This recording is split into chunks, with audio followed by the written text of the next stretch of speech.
Now that we've got our Django project up and running, let's bring in our track data.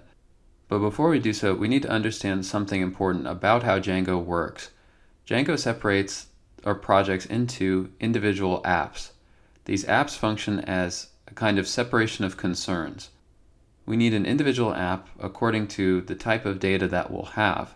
So in our application, we want two types of data, one track type of data and one user type. So we're going to create two separate apps. And so to start working with our track data, we need to create an application. So how do we create an app with Django? We'll head back to our project and we'll end our currently running server with Control-C and run the command. Again, within our app folder, python manage.py start app tracks. So tracks is going to be the name of this app, and it's important that we're within this main app folder because we want this tracks folder to be next to our manage.py file. So when we run this, we should see a tracks folder created. So now we have our tracks app. The next step will be to figure out the shape of each of our tracks, each piece of track data. So we need to model our tracks. To do so, we'll head to our tracks folder and then go to models.py. We need to create a database model where we can store and display tracks from our users that our users create. And Django is going to turn this model into an individual database table for us. So to create our model, we'll make an individual class. This class is going to be called track. It's going to subclass from models.model. It's a helper class that allows us to build a new database model. And for each track, we're going to have 4 different fields. The first one will be the title of the track. Now this title field or attribute is going to map to a particular database column. And we can determine what properties are going to be put on this individual column based on the type of field that we select from models, which we're importing. So models comes with a number of fields. For our title, for example, we want it to be a somewhat small piece of text. So the type of field that we want here is a character field or a char field. This character field requires a max length argument which specifies the size of the database field which will be used to store the data. So say for example we want each title to have a max length, a max number of characters of 50. A track won't be saved to the database if it doesn't conform to this rule. So in addition to a title, every track is going to have a description. Now we want our description to be a longer piece of text, so we can use the field models.textField. Generally, when a character field isn't long enough, we use a text field. If we want to make this field optional and allow users to not supply a description for their track, we can supply the argument blank and set it to true, which means that we can allow the description column to hold a null value in the database. And for each of our tracks, we also want a URL field, the URL, so that we can play the track, and that's going to come from models.URL field. URL field is basically just a char field with some additional URL validation. So to URL, we always need to supply a valid URL.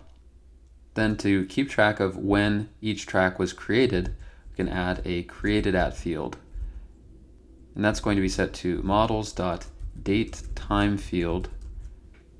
And this can take an argument of auto now add, which will be set to true, which allows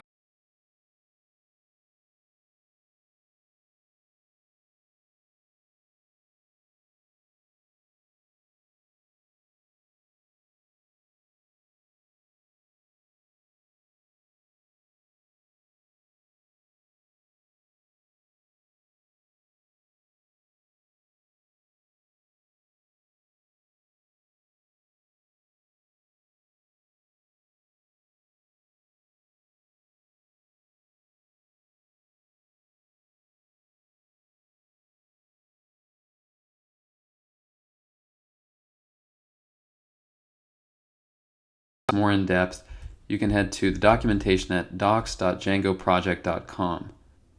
So now that we're modeling each track, we need to activate this model. We need to tell Django that we're going to use this model.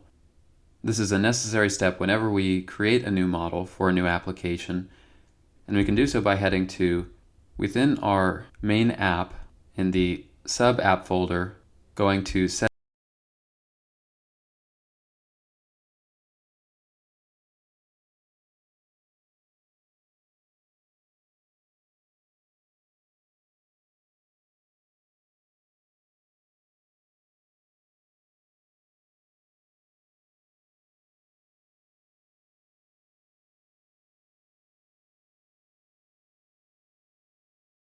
changes to a model, we have to follow two necessary steps. First of all, we need to create a migration file with the help of a special make migrations command. It's going to generate the SQL commands for the apps in our installed apps setting. So in other words, Django is going to take the model from our Tracks app and is going to generate some SQL commands that will allow us to interact with our database based off of the model, based off of what we've defined here. So within our app folder, we need to run python manage.py make migrations. And this command is also useful because it gives us a record of the changes that we make to our models over time, in particular within this migrations folder. So we'll run this. We can see that the migrations were applied for the Tracks app. It created our track model. Then there should be the following migration within our migrations folder of our Tracks app. So that was the first necessary step, running make migrations. And just like we built the actual database at the beginning with the migrate command, after running make